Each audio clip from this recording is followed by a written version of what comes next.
这里是神户乡下往山上走的一条路。这边因为是一个老区，所以这边的房子呢看起来有一点差。我为什么今天来这里呢？因为在经济学里面它有这样一个数据：一家店铺它在1楼，如果它的客流量是100%的话，那么在2楼的店铺呢，它的客流量最多只有60%，而3楼一般没有特殊情况，就只剩下20%到30%。而这个楼层效应直接在租金上面就能体现出来，1楼的租金往往是2楼的2.5倍，是3楼的5倍。但是我今天去吃饭的这家店，它就直接打破了这个经济学的规律，它都已经不是3楼那么简单了，它是直接在一个悬崖边上，你要爬山涉水，要走很多楼梯才能够到那家店。按道理来说，它这家店的生意不会特别的好，但是恰恰相反，它还要预约。它如果不预约的话呢，你去是没有位置的。那么大家也可以看到，就是这边就是这么一个环境，它甚至不是在一个特别好的区域。虽然这边也有几个是新盖的1户建，但是大部分其他的房子呢还是比较旧的。最有意思的是，走到后面这里是没有停车的位置的，也就是说我必须要走这么一条上山的路，我才能够到那家餐厅。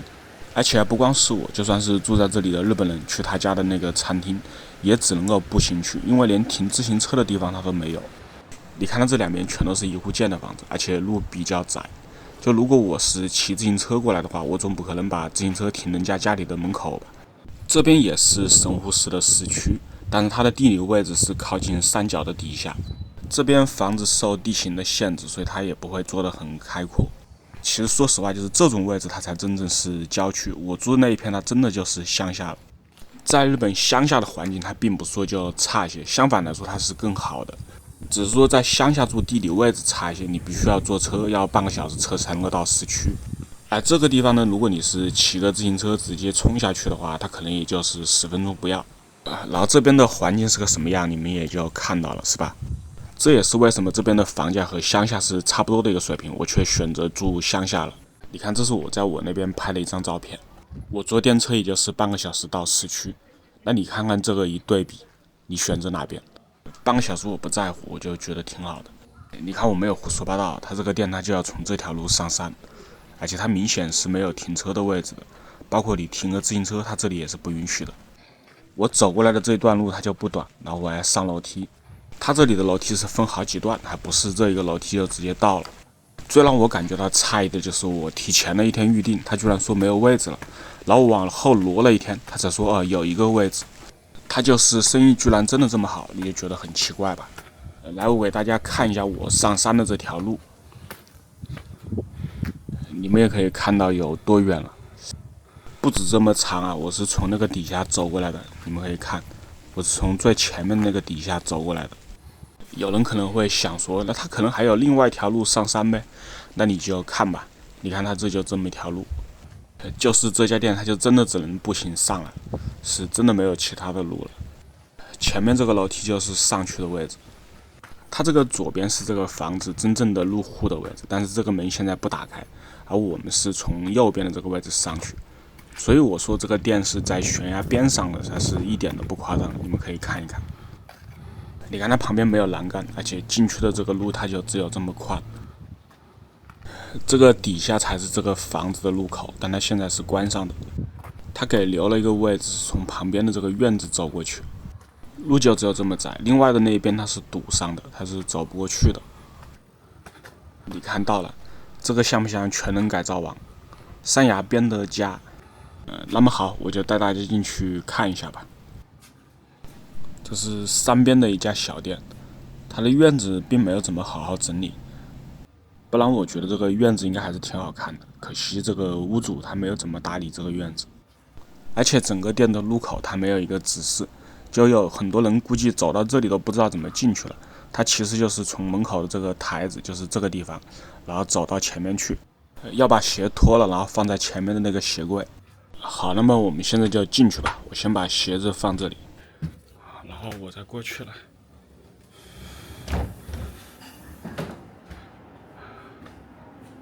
是悬崖边的咖啡店。先给大家看一下窗户旁边的风景吧。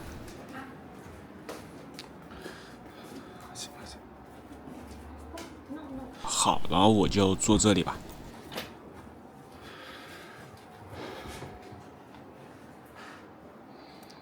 我走上来非常的渴，然后我就跟店员说先给我一杯冰水，真的是走上来全身都是汗。但是这个店的环境还是可以的。他现在还有客人没有来，旁边的2个桌子都是预定了的，就是中午的这一顿饭，他这家店都已经预定满了。但是我估计这家店如果是在天气不好的时候，他的生意肯定是大打折扣的，因为天气不好就拍不到外面的蓝天白云了嘛。这个是我现在目光看到的位置，还挺不错的吧。然后这个是我的午餐，上来了。其实这个午餐它不算什么，但是要看是在哪里吃。这个餐炖的是猪肉盖饭，吃起来更像是五花肉。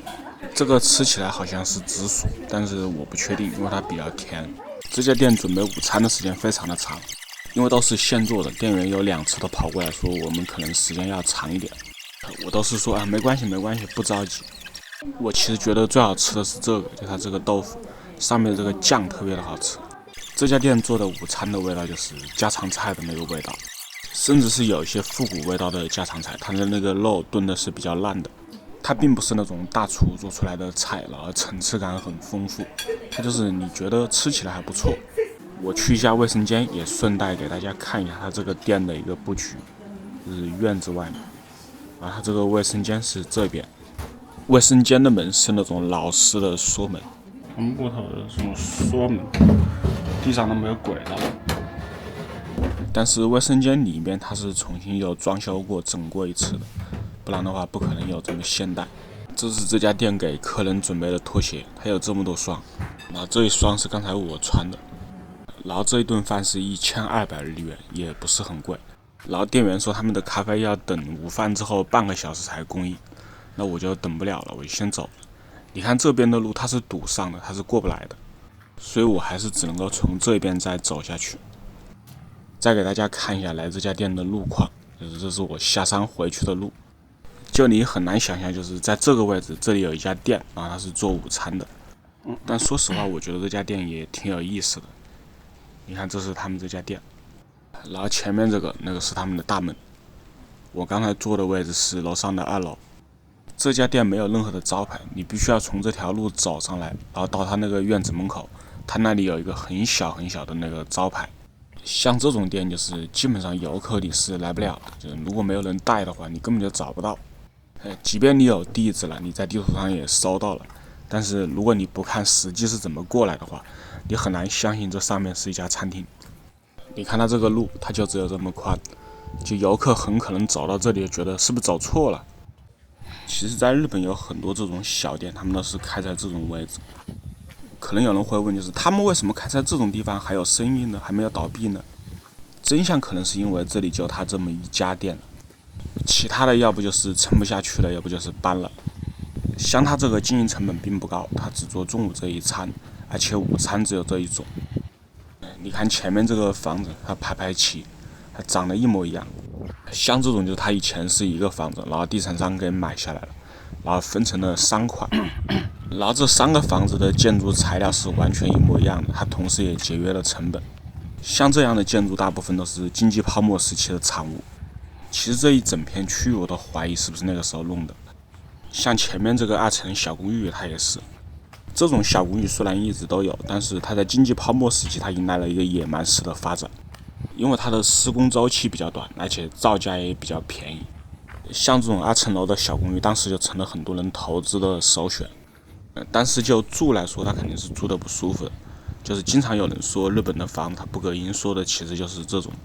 像正常的公寓，它的墙里面都是夹的那个隔音棉的，包括1户间也是。特别是现在的一些新的1户间，他们的窗户都是2层、3层的，它那个隔音效果是相当不错的。保温性的话，你要看和谁比。如果是和日本那种正儿八经的公寓，那种本来就有隔热材料的公寓比的话，那它肯定是差一点。但是如果它是和普通的混凝土房子比，就是那种外墙也没有做隔热层的，那它其实差不多的，因为它那个木板中间是夹了隔热棉的。甚至很多现在新盖的1户间，它的隔热效果是更好的。1户间的房子它潮湿，它是真的，特别是连续下雨的时候，家里一定要买除湿机。它这边因为是老区，所以这边的商店街也是很复古的。我现在正好去商店街喝一杯咖啡，也带大家去看一看，感觉还停留在昭和时期。你看它这个老房子，它以前就是底下是店铺，因为日本的法律规定就是店铺必须要有一个单独的出入口，你不能从店铺里面上2楼，然后里面是住家，这个是违法的。你看我现在走下来的这个位置，它就比刚才那个区要好一些。上山的那个地方它比较破旧，主要是因为当时那个区开发就是给生活相对窘迫的人住的，以前是没有那个区的，就是经济泡沫嘛，就房子就往周边区发展。乡下也有这种相对于窘迫一点的区域，那个房子就更便宜了。那个在我之前这种地方叫贫民区的那个视频里面就有。像市区里面这种公寓卖的也不贵，正常情况1000万以内都能买得到。如果是乡下的话，那就更便宜了。乡下像这种公寓，它300-400万，甚至100-200万都有。这种公寓是买的人比较少，一般没有什么人要。现在大部分搬到乡下去住的日本人，其实就是图乡下的房子比较大。一户建还是日本人的首选，就不要去轻信什么日本人都不住一户建这种话。日本有很多讨论购房的论坛，上面都会有讨论，就是为什么不买一户建呢？其实就是暂时没那么多钱。你现在看的是神户这种市区里面的一户建相对来说还是比较便宜的，但是如果你买的是东京、大阪的，那它就贵了。同级别的公寓肯定是比一户建要便宜的，这是肯定的。这边往前面走就是我说的那个比较老的商店街。它这里是市区，但是不是市中心，所以这边有很多这种旧的商店街。因为不可能所有的人购物都是去市中心买的，就你平时买点什么小东西，商店街还是够的。你看这里有很多人停自行车，其实就是附近住的，让他们骑个车来到这个小的商店街，然后在里面逛一逛啊，买点东西啊，吃个饭啊什么的。你们可以看，它这条街的时间就完全已经停滞了，就还是几10年前的样子。像这种商店街一般什么都有卖的，什么刀具店咖啡店餐厅什么都有。这边这个是个花店，你看它对面的那个塑料桶里面，它全都是放花的，但现在应该都是卖完了，都空了。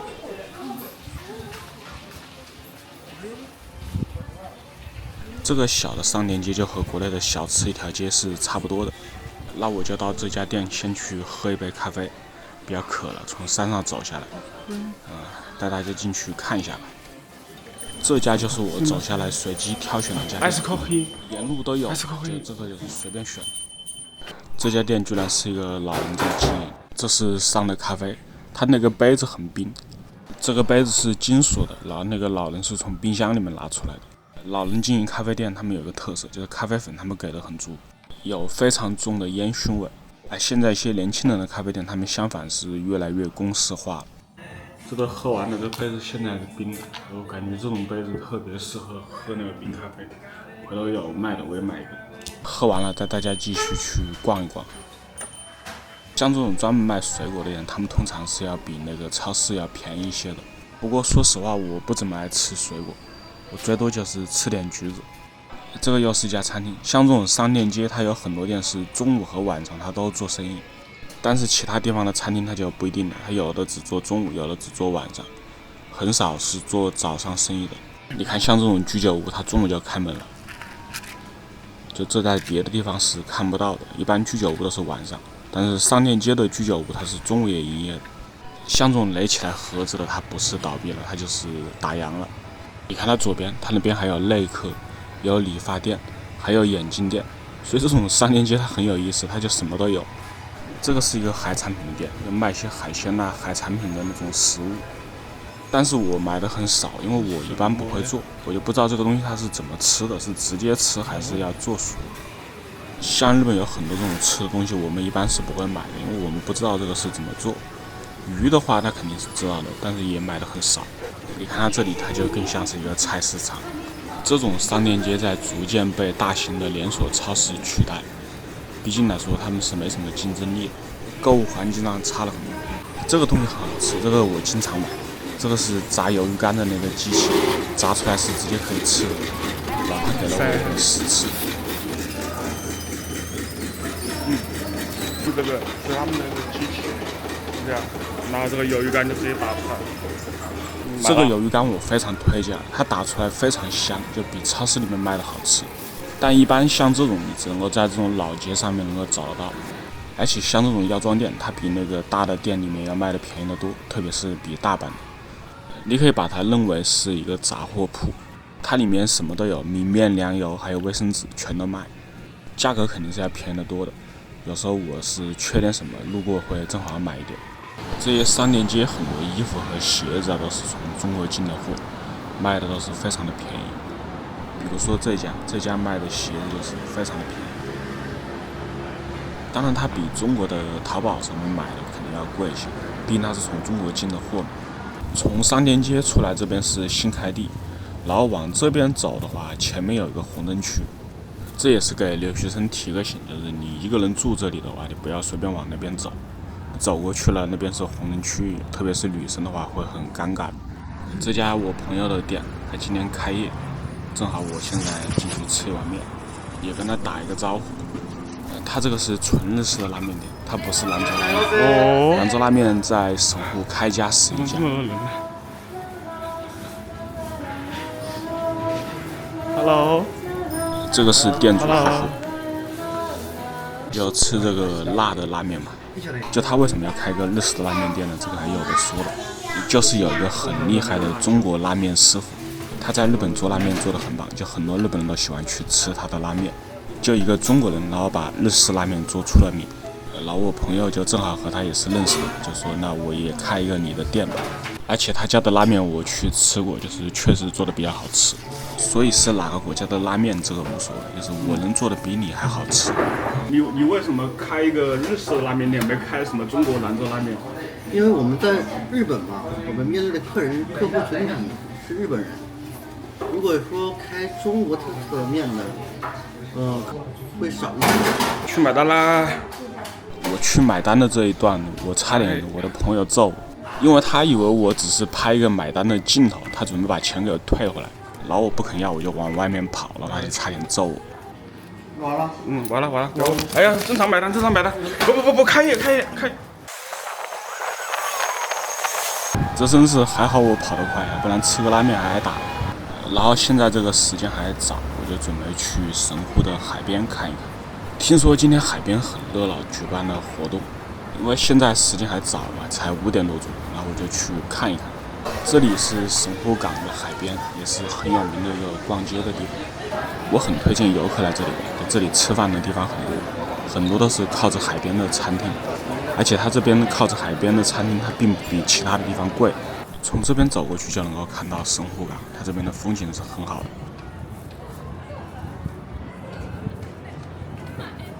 这个游轮是常年都停在这里，买票的话是可以上船的。这里一排都是餐厅，特别是晚上夜景的时候来这里是很好看的，直接可以在这里吃饭。我经常没事的时候是喜欢坐在这里喝咖啡，然后有时候一坐一天。你看这里也有很多人就坐在这个地方，来一罐可乐。走过来有点热，现在是天阴的。如果是晴天带点云层的时候，这个地方的风景是很好看的。这个红颜色的塔是神户的标志性建筑，就很多人来都会在这里打卡。今天这边有集市，是举办活动。到日本旅行可以去注意一下车站的传单，很多传单上面都会有写什么时候举办活动，什么时候举办跳蚤市场。神户港海边经常会举办这些活动。如果是想要参加的商家，就要到他的官方网站去报名。大部分都是这种，就是比较适合在海边吃的食物，比如什么汉堡啊、土耳其烤肉啊、炸鸡、炸串的这些。也经常会有这种玩游戏的摊位，有什么捞金鱼啊这种，还有遇到过掰手腕的。一般卖这种河流烤串的餐厅是最多的，因为说实话这个比较简单，就是你买个河流的烤串，然后直接烤熟它就可以了。然后这边就是小商品的区，和跳蚤市场是类似的，就什么东西都有人卖。它甚至还有卖房子的，同行了。这个是卖化石，就是手工的那个化石，挺有意思的。就给小孩子玩的，你拿个刷子慢慢把它扫出来，然后是个头骨的化石。然后这边就是玩的区，就正常跳蚤市场是没有这些的，但它这个它不是跳蚤市场，它这个是一个集市，这个算是一个夏天的活动，好多人都带小狗。像这种玩具的摊位就很受小朋友的欢迎，他们很喜欢在这种地方看。它这个玩具它不是直接卖，它是打枪的，就你要的话你自己去买。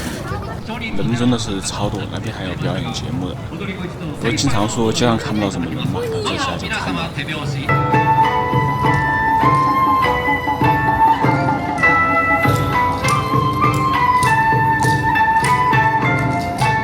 神户是一个很松弛的城市，你看这个是周末，还好多人就在这边摆个垫子，然后在这边野餐。这个是神户港公园，任何人随时都可以来。他们在这边摆个垫子，然后带点吃的，就是在这边玩可以玩一天。如果去逛集市的话，垫子就铺在这，也没有人会拿。而且经常这里还有花火大会，我估计今天要不是阴天的话，它可能也会有。今天可能是等会晚上要下雨了。这边是我很喜欢坐的一个地方，我经常是买杯咖啡，然后就坐在这边看风景。特别是太阳下山的时候，有时候这里的晚霞是很好看的。好了，那么今天的节目就到这里了。如果你喜欢看的，请记得点赞、关注、收藏。如果你有什么其他的想看的，你也可以在我的评论区留言。感谢大家。